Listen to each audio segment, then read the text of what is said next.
El mensaje aterrador de un viajero del tiempo del 2050 que estuvo en el fin del mundo. Algo desagradable está a punto de suceder. Hola querida comunidad de Relatos para la Noche. Me temo que nos queda muy poco tiempo, así que escuchen con atención. Siempre había experimentado cierta incomodidad con el concepto de espiritualidad, fruto de mi crianza en los paisajes desolados en que se había convertido mi ciudad natal. Nunca me habían conectado con muchas de las historias que contaban quienes intentaban usar diversas leyendas para mantener la cordura, a diferencia de mis padres, quienes disfrutaban de ello. Como relataba mi padre, el conflicto en el 2050 había causado una devastación sin precedentes en la ciudad, reduciéndola a un cuadro irreconocible de desolación. Las otrora prósperas vías se habían metamorfoseado en un laberinto distópico de ruina y vacío, un marcado contrapunto al vibrante tapiz de vitalidad que antaño representaban. El único vestigio de presencia cromática era el misterioso tono esmeralda del musgo bioluminiscente, adherido a los edificios deteriorados, que antaño fueron el epítome de las construcciones humanas. Sin embargo, la ineludible realidad era que los estallidos de la guerra habían alterado irrevocablemente no solo el paisaje físico, sino la esencia misma de la humanidad, pues sus habitantes llevaban las marcas indelebles de tan cataclísmica conmoción. Viví con él en las entrañas de la ciudad, en un refugio construido con los restos de nuestras vidas pasadas. El aire estaba impregnado del aroma de la desesperación y del tenue olor metálico de la radiación que se había infiltrado en nuestros huesos. Nuestra morada era un sombrío testimonio de la resiliencia del espíritu humano, un lugar donde nos aferrábamos a los jirones de nuestras identidades pasadas. Tras el fallecimiento de mi madre a causa de la neumonía, papá y yo solo nos teníamos el uno al otro, nuestros recuerdos y los susurros de un mundo que una vez fue. Crecí comprendiendo cómo comenzó el conflicto. Mi papá quería que su hijo fuera consciente de los horrores que habían moldeado nuestro mundo. Me sentaba junto a la luz parpadeante de nuestra lámpara improvisada, un artefacto de viejas luces de colores alimentadas por una batería agotada, y me contaba sobre la avaricia que había llevado a la guerra. Habló del ansia insaciable de poder que había devastado la tierra y nos había dejado en este páramo desolado. Habló de los estadounidenses, los rusos, los chinos, todos luchando por algo tan trivial, algo que había provocado nuestro fin. Europa se había atrincherado en el conflicto, tomando represalias para ayudar a nuestros aliados, me dijo papá, y a cambio, nos convertimos en el blanco de nuestros enemigos. Los dos teníamos una rutina que se había vuelto instintiva, algo en lo que ya ni siquiera pensábamos conscientemente. Cada día nos aventurábamos a adentrarnos en las ruinas, buscando provisiones entre la descomposición. El silencio era nuestro compañero constante, solo interrumpido ocasionalmente por el lejano aullido del viento o los lastimeros gritos de los animales irradiados. Papá era un hombre sabio y guía espiritual, y cuando hablaba, sus palabras estaban llenas de significado, al menos para mí. Hablaba de muchas cosas, pero una de las cosas que más me impactó fue la ocasión en que encontramos algo de consuelo entre un grupo de sobrevivientes. Este grupo, cuyo espíritu permaneció inquebrantable a pesar de los cataclismos que asolaron el mundo circundante, había establecido su santuario dentro de los muros derruidos de lo que antaño fue una majestuosa catedral. La grandeza que una vez definió este lugar sagrado se había reducido a un mero eco de lo que fue, con el esplendor de sus arcos y la complejidad de sus vidrieras ahora en ruinas, proyectando una sombra melancólica sobre la tierra, testigo de su supervivencia. El mismo suelo que pisábamos era un testimonio de la naturaleza efímera de los logros humanos. El suelo antaño sagrado ahora estaba cubierto por los restos de un mundo consumido por las llamas inextinguibles de la destrucción. Mientras atendía con cariño a una chica, que supe que se llamaba Lucía, y que había buscado refugio en la santidad de la sacristía, papá conversaba con quien parecía ser el líder del grupo.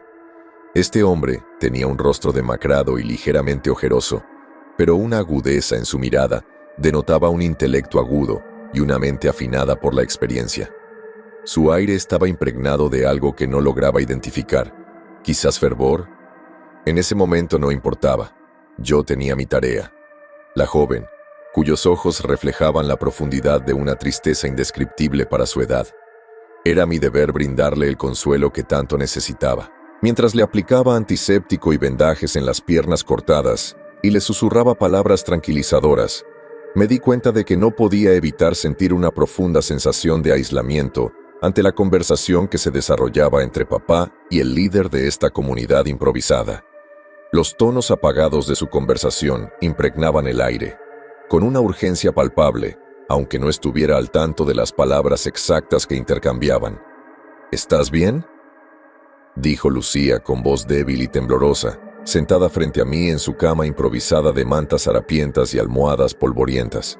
Sus ojos buscaron los míos, y en ese instante comprendí la gravedad de su situación. Su inocencia contrastaba marcadamente con el duro mundo fuera de los muros de la catedral. Esta niña, que no tenía más de 11 años, por lo que parecía, había visto cosas que ningún niño debería presenciar. Forcé una sonrisa y asentí. Estoy bien, Lucía. Ánimo, querubín. Tras curar las heridas de la joven, me reuní con papá, quien me esperaba fuera de la catedral con expresión solemne. Me habló en voz baja, con una mezcla de miedo y fascinación en sus ojos. Le pregunté de qué habían hablado, qué implicaban esos tonos apagados, a lo que simplemente respondió: «Hijo mío, nunca olvides la magia que habita en ti. En este mundo donde reina la oscuridad, debemos aferrarnos a la luz de la esperanza y la fe». Las palabras me parecieron inusualmente crípticas. No era propio de papá no dar una respuesta directa, así que lo presioné, pero él simplemente me apretó la mano y dijo: «Es solo un consejo, Sofía, nada más». Había querido interrogarlo más, sin sentirme nada satisfecho, pero para entonces, el sol casi había desaparecido en el horizonte, proyectando un resplandor rojo enfermizo sobre las ruinas. Había llegado la hora de regresar a nuestro refugio, y con ella, la promesa de la oscuridad que siempre traía consigo sus propios terrores, y era mucho mejor caminar en silencio a esas horas del día que perderse en el entorno con una conversación intensa. Y fue esta interacción la que me había atormentado la mente desde entonces, la mención de la magia y la creencia en un lugar donde tales conceptos parecían haber sido extinguidos por la cruda realidad de nuestra existencia. Pronto lo confrontaría, pero no sabía cuándo. Me levanté una mañana, mi habitación en nuestra choza iluminada por un tenue rayo de luz que se filtraba por las grietas de la pared. Mis pensamientos permanecían enredados en el enigma de las palabras del líder y la críptica respuesta de papá. El silencio de la ciudad era un crudo recordatorio de la soledad que enfrentábamos, un marcado contraste con los días en que la ciudad bullía con la vibrante charla de los vivos. Salí, con el aire frío arañándome la piel, y encontré a papá ya esperando, sus ojos reflejando el amanecer con una urgencia tácita. Había salido el sol, y papá estaba armado con su ballesta, así que aposté a que esta podría ser una buena oportunidad para mencionar lo que me había estado atormentando durante semanas. Ya no sabía qué año era, pero aún podía distinguir que era invierno, el más crudo hasta la fecha. El aire era tan frío que dolía respirar, a pesar de que nos habíamos abrigado con las telas más abrigadas que habíamos encontrado en las tiendas y casas en ruinas.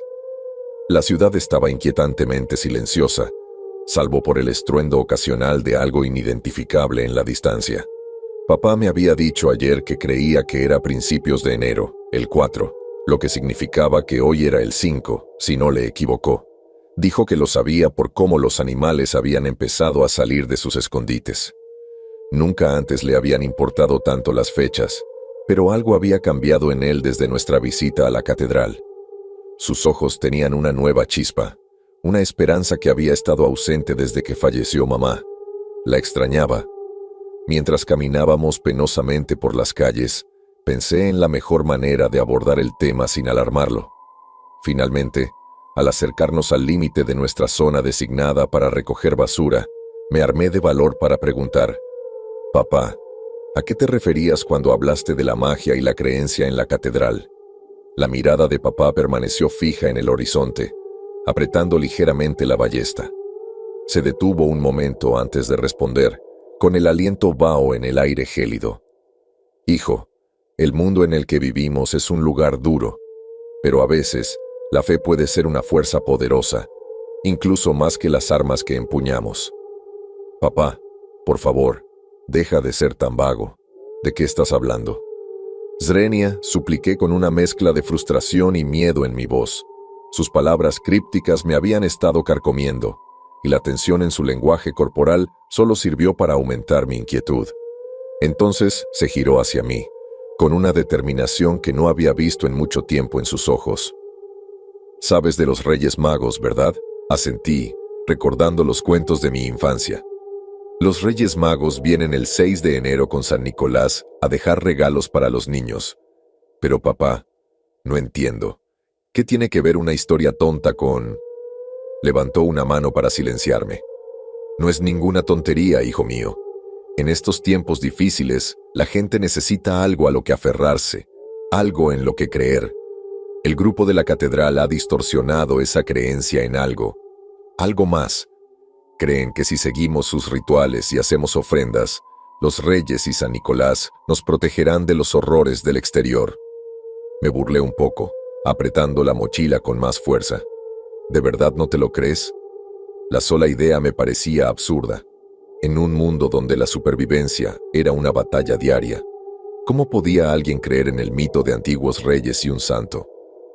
Papá me miró con una expresión indescifrable. Eres demasiado joven para comprender la desesperación que ha llevado a la gente a estas creencias, Salomón. Han visto y oído cosas que hacen que su esperanza parezca real. Y en un lugar donde la realidad es una pesadilla, a veces la esperanza es lo único que los mantiene en pie.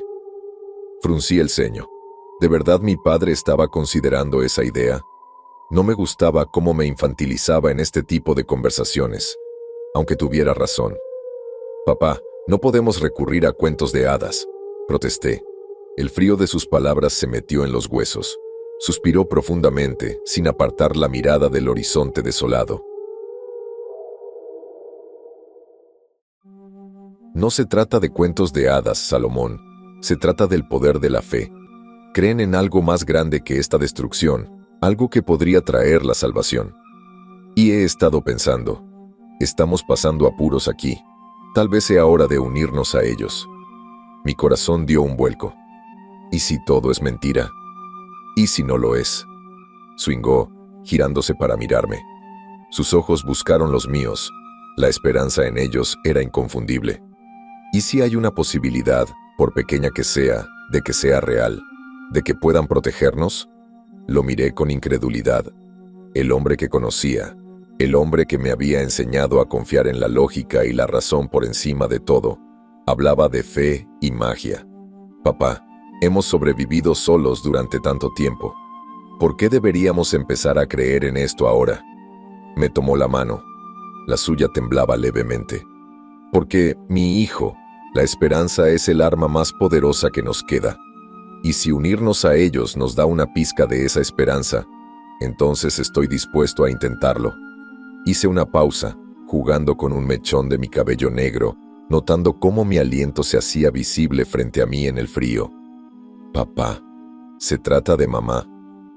Sus ojos se encontraron con los míos por un breve instante, antes de perderse en la distancia, buscando refugio en los confines del horizonte. Un profundo suspiro, que parecía cargar con el peso de su alma, escapó de sus labios.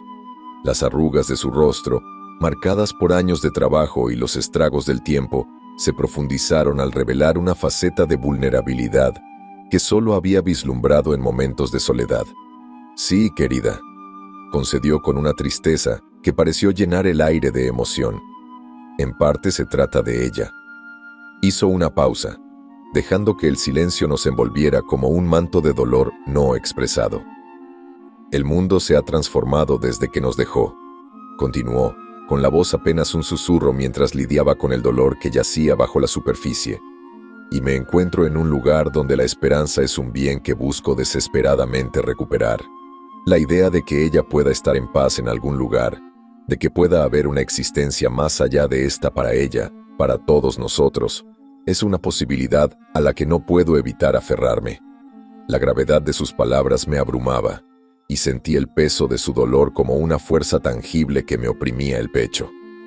Comprender su desesperación fue descarnado e inquietante. Sentí una mezcla de empatía y preocupación al reconocer la intensidad de su anhelo por el abrazo reconfortante de la presencia de mi madre una vez más. Pero, comencé. Sin peros, Salomón, me interrumpió papá con voz firme pero amable. Llevamos demasiado tiempo viviendo con miedo y soledad. Si esta gente ha encontrado algo que les da fuerzas, que les permite dormir por las noches, quiero entenderlo. Me mordí el labio. La vida, querida hijo, está llena de peligros e incertidumbre. Continuó con una sonrisa melancólica que le tiraba suavemente de las comisuras de los labios. Sin embargo, es el miedo mismo el que a menudo ha sido nuestro adversario más formidable. Cuando nos dejamos confinarnos y gobernar por los susurros de la inquietud, en esencia, permitimos que nuestras vidas se vean eclipsadas por el espectro de lo que podría ser. Es como aceptar la derrota antes de que la batalla siquiera haya comenzado, continuó, con la mirada reflejando la sabiduría de años dedicados a navegar por el tumultuoso viaje de la existencia. Analicé sus palabras con atención, aunque no podía afirmar que su perspectiva me convenciera por completo. Una persistente duda se aferraba a mí como una sombra, un recordatorio de los peligros que acechaban más allá de la relativa seguridad de nuestra actual morada. Sin embargo, me sentí incapaz de desechar por completo la esperanza que ardía en la mirada de mi padre, una esperanza que había sido encendida por la más mínima brasa de la creencia en un futuro libre de la tiranía del miedo. Acordamos regresar a la catedral al día siguiente, con el corazón cargado de una mezcla de esperanza y temor. Pero por ahora, teníamos que concentrarnos en la tarea en cuestión. El frío era cortante, y la escasez de recursos era omnipresente.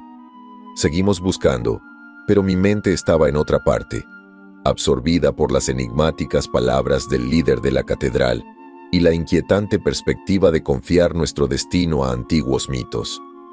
La búsqueda de comida fue fructífera, más que cualquier otra que habíamos hecho en meses. Encontramos un alijo de provisiones intactas en el sótano de una bodega abandonada hacía tiempo, escondida en un rincón que, de alguna manera, había pasado desapercibido para los carroñeros. Era un tesoro de comida enlatada y agua embotellada, suficiente para alimentarnos durante semanas si la racionábamos adecuadamente. Papá y yo caminamos penosamente de vuelta a casa, mientras la nevada arreciaba a cada minuto. Las calles, antes bulliciosas, eran ahora un lienzo blanco. Los edificios eran meras sombras en la distancia.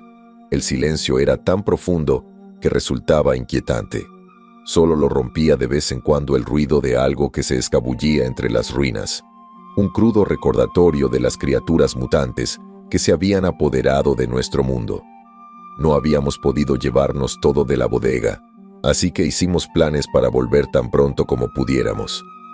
La cabaña fue más que una grata sorpresa después de que el frío penetrante me calara hondo.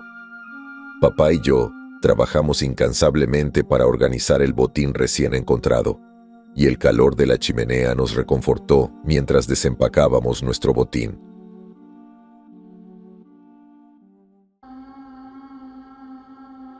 A pesar de la emoción del descubrimiento, la conversación de la mañana se sentía pesada en el aire, ensombreciendo nuestras interacciones habitualmente joviales. No hablamos mucho. Simplemente comimos en silencio, absortos en nuestros pensamientos. Sabía que él pensaba en mamá, en la posibilidad de un futuro más allá de este paisaje desolado. ¿Y yo? Me debatía entre mi escepticismo y la necesidad desesperada del calor que la fe podía ofrecer. El mundo que conocíamos había sido destruido por la misma creencia que había llevado a las naciones a la guerra. ¿Cómo podía confiar ahora en algo tan intangible? Papá se retiró a la cama, dejándome a cargo del fuego. Sus llamas parpadeantes proyectaban sombras inquietantes en las paredes, y no podía quitarme la sensación de que nuestra conversación había abierto una puerta a un mundo que no comprendía del todo. Finalmente, ya no pude evitar que se me cerraran los ojos, así que apagué las llamas y dejé que el sueño me reclamara por fin. El día siguiente amaneció con una pesadez que parecía aferrarse al aire que respirábamos. Recogimos lo que pudimos cargar y emprendimos la marcha hacia la catedral una vez más.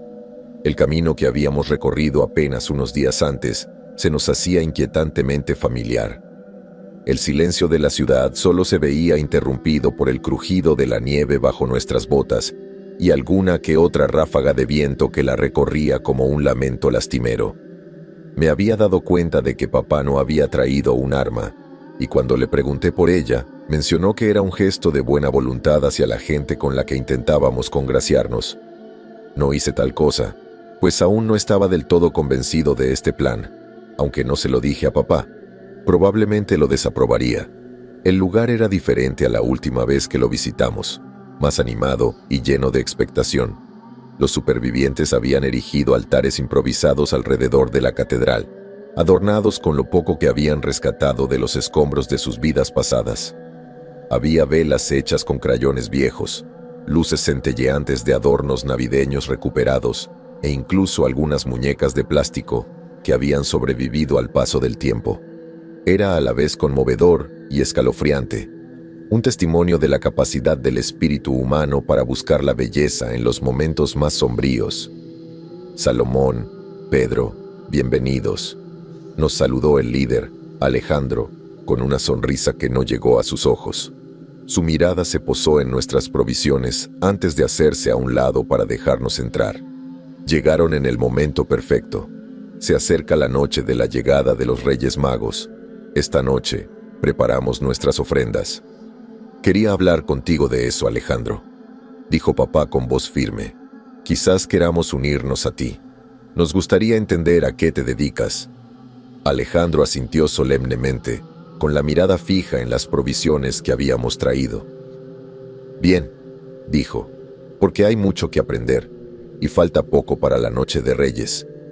Dio un paso más cerca, con el aliento empañado por el frío. Pero antes de comprometerse, deben entender lo que está en juego. Esto no es un simple juego de fantasía para la comodidad. Se trata de sobrevivir. Pero no puedes hablar en serio. Es solo una historia, y además ni siquiera sabes la fecha. Intervine, intentando alegrar el ambiente con una risita, pero solo hubo silencio. La mirada de Alejandro me clavó en la cara, y su sonrisa se desvaneció. La fecha no es algo que podamos determinar con nuestros relojes rotos o calendarios olvidados, pero la sentimos en nuestros huesos, como si el mundo contuviera la respiración con anticipación. Sabemos que el 6 ya está aquí, y será una noche fructífera. No lo podía creer. Este hombre creía de verdad en la llegada de los Reyes Magos. Quise hablar de nuevo, pero mi padre intervino. ¿Qué implica? La sonrisa de Alejandro regresó, pero era una sonrisa cómplice, llena de secretos. Requiere fe y sacrificio, dijo, haciendo una pausa para dar más efecto antes de continuar. Los niños están atrás, preparando las ofrendas. Dejan comida y bebida para los Reyes Magos y sus camellos, como es tradición. Pero hay más que eso. Los seguimos por la catedral. El aire estaba impregnado de un aroma a cera de vela y desesperación. Los supervivientes estaban todos ocupados, con un movimiento frenético. Algunos elaboraban regalos con las escasas provisiones que tenían, mientras que otros susurraban oraciones en voz baja.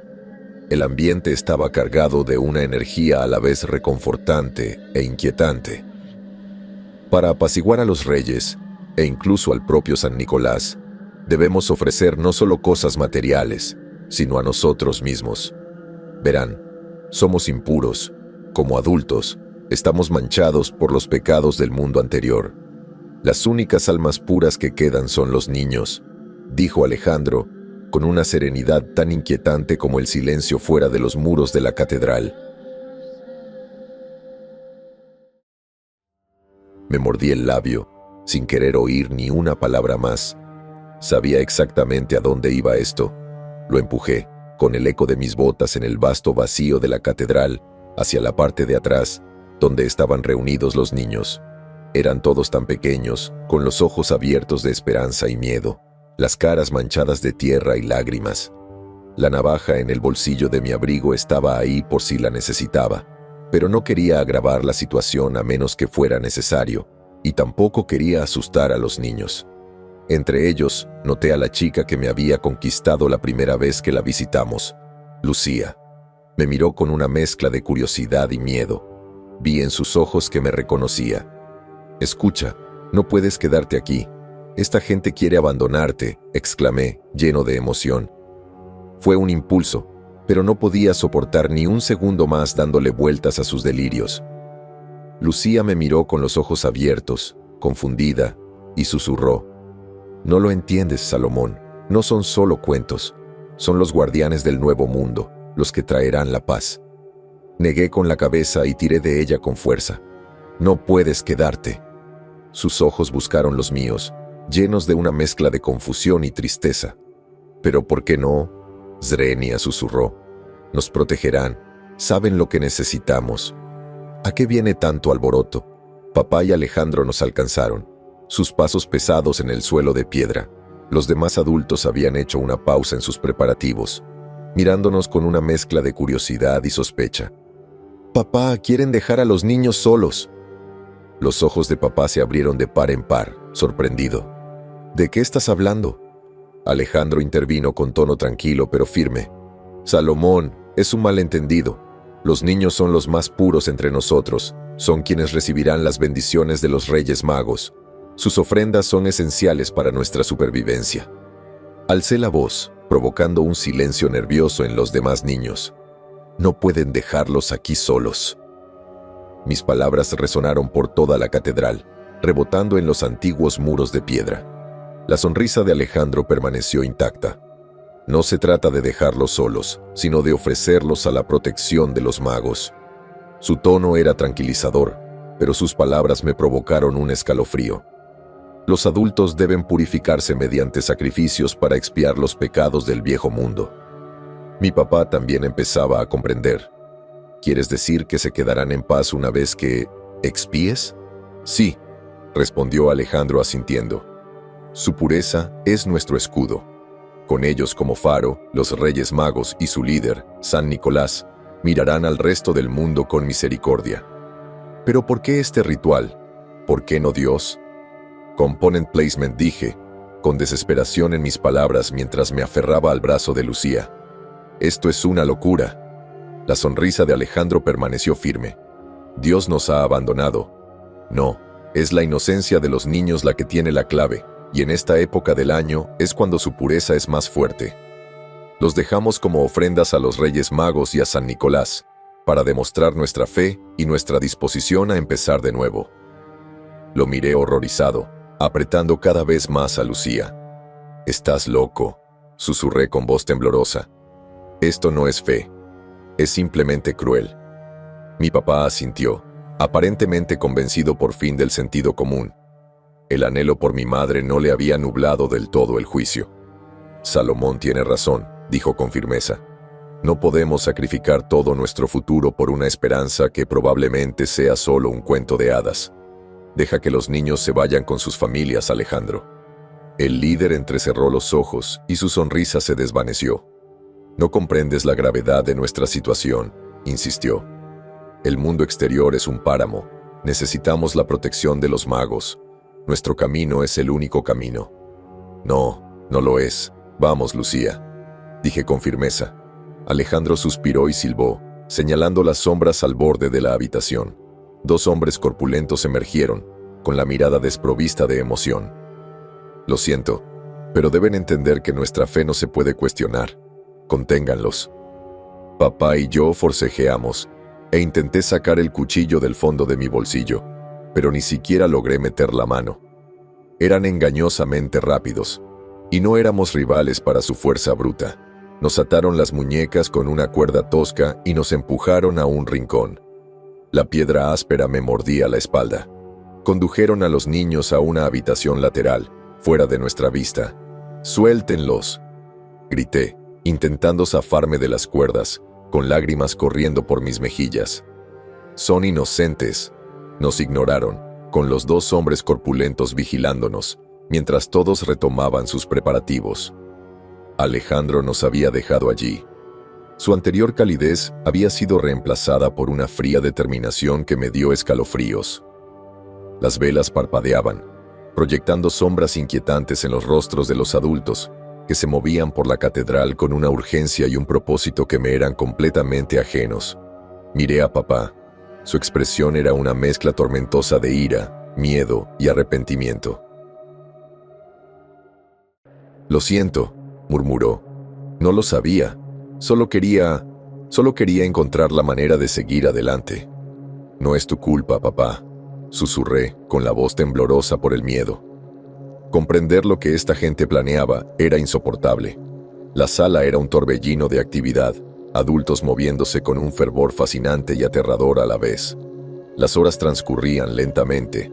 La tensión en el aire se espesaba a medida que las sombras se alargaban. Los adultos se preparaban para su purificación.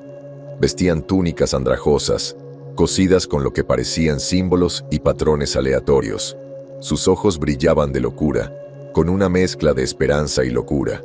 Instalaron mesas en el centro de la sala, apilando en ellas los suministros con los que los habíamos visto, junto con sus propias y escasas ofrendas. Los niños observaban desde las sombras, con los ojos abiertos y en silencio. Los adultos cantaban en un idioma que no reconocí, con voces que subían y bajaban a un ritmo inquietante. El aire se volvió más frío y me castañeteaban los dientes a pesar del calor de la chimenea. Juguetes infantiles, juegos de mesa destartalados y muñecas desgastadas estaban colocados junto a jarras de agua y platos de comida. Mientras continuaban cantando, vi a uno de ellos traer una bandeja con tazas que contenían un líquido oscuro, parecido al vino tinto por su aspecto, y comenzaron a pasarlas de mano en mano, mientras los dos hombres corpulentos ayudaban a papá a ponerse de pie, aparentemente ansiosos de que se uniera a ellos. Observé con desesperación, gritando mientras forcejeaba con los dos hombres, y me levanté para intentar ayudarlo, solo para ser empujada hacia abajo. «Papá, no. El ritual está casi terminado. Ahora ofrecemos el primer sacrificio para convencer al santo y a los reyes magos de nuestra disposición a arrepentirnos». El líder del grupo, convertido en fanático, le hizo un gesto a papá, y el corazón me dio un vuelco. «No puedes hacer esto», grité, tirando de las cuerdas con todas mis fuerzas, intentando soltarme, y se rompieron. Las cuerdas se rompieron bajo mi desesperación. Por unos instantes, pensé que podría salvar a papá, a los niños y escapar, corriendo hacia adelante, solo para encontrarme con el agarre frío e inflexible de uno de los hombres corpulentos que había notado mi avance. Me retuvo, y a pesar de mis patadas y movimientos bruscos con el cuchillo, sus brazos eran como barras de acero, y me desarmó. La hoja cayó al suelo con estrépito. Con cada uno de nosotros sujeto por uno de los hombres, nos era mucho más difícil resistir.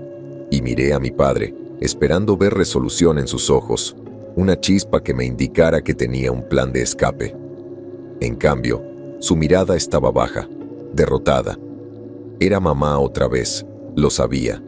Su fantasma en su mente recordándole una vez más que ya le había fallado a su familia una vez y ahora estaba a punto de hacerlo de nuevo. «Papá», fue todo lo que logré decir, con la voz ronca por el esfuerzo de luchar. Ofreció un último esfuerzo mientras el hombre que lo sostenía lo obligaba a beber y tragar el líquido oscuro. Y solo ahora pude oler el distintivo aroma de las almendras mientras se ahogaba y farfullaba, incapaz de evitar que el hombre grande lo hiciera consumirlo. En cuestión de minutos, estaba convulsionando, echando espuma por la boca y con los ojos en blanco. Mis propios gritos de desesperación fueron ahogados por la mano del otro hombre, que me había tapado la boca, apretándome con más fuerza mientras veía cómo la vida se escapaba del cuerpo de mi padre. Sus forcejeos se hicieron cada vez más débiles, hasta que finalmente, con un último y agonizante suspiro, se desplomó, sin vida. La habitación quedó en silencio. El único sonido era el crepitar de la chimenea y mis sollozos ahogados. A los pocos segundos de que el hombre que lo sujetaba dejara caer su cuerpo al suelo, un escalofrío empezó a recorrer la habitación, cada vez más intenso. El aullido del viento exterior parecía ensordecedor, y las puertas de la iglesia se abrieron de par en par, a pesar de estar cerradas con pestillo. El aire crepitaba con energía, y las velas parpadearon violentamente. Algunas incluso se apagaron por la repentina ráfaga. Los adultos se quedaron paralizados en medio de la acción. Sus cánticos se interrumpieron abruptamente. «Los Reyes Magos son inminentes. No dejes de cantar y bebe tu propio líquido», ordenó Alejandro, con los ojos abiertos de miedo y emoción mientras el viento arreciaba. Todos bebieron, y por mucho que intenté mantener la boca cerrada, luchando con mis últimas fuerzas, no pude evitar que el hombre corpulento que me sujetaba me llevara la taza a los labios temblorosos. El líquido era espeso y amargo, y el sabor a almendras era inconfundible. Tosí y farfullé, cayendo de rodillas mientras los demás empezaban a sentir los efectos del veneno. Pasaron los minutos, y la intensidad de la energía aumentó. El viento aullaba como una bestia fuera de los muros de la catedral. Las velas parpadeaban violentamente, proyectando sombras macabras por la habitación. Me sentía cada vez más débil mientras observaba con asombro absoluto cómo el viento y la nieve comenzaban a homogeneizarse. Las sombras a nuestro alrededor se fusionaban lentamente en formas humanoides ante nosotros. En un espectáculo que parecía desafiar la propia esencia de la realidad, los elementos furiosos del exterior comenzaron a fundirse en una danza caótica y giratoria. El viento y la nieve giraban en un vórtice frenético. Las partículas individuales de hielo y escarcha se fusionaban en una unidad extraña y perturbadora. Las sombras proyectadas por la frenética luz de las velas se volvieron más definidas y sustanciales. Sus bordes amorfos se solidificaron en la apariencia de extremidades y torsos. Observé, con los ojos abiertos, entre horror y fascinación, cómo las sombras ante nosotros cobraban vida propia.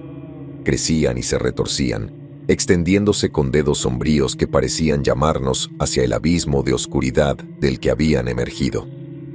El aire se volvió más frío, más pesado con el peso de su presencia sobrenatural, y pude sentir mi propia esencia siendo absorbida por las fauces de sus formas oscuras.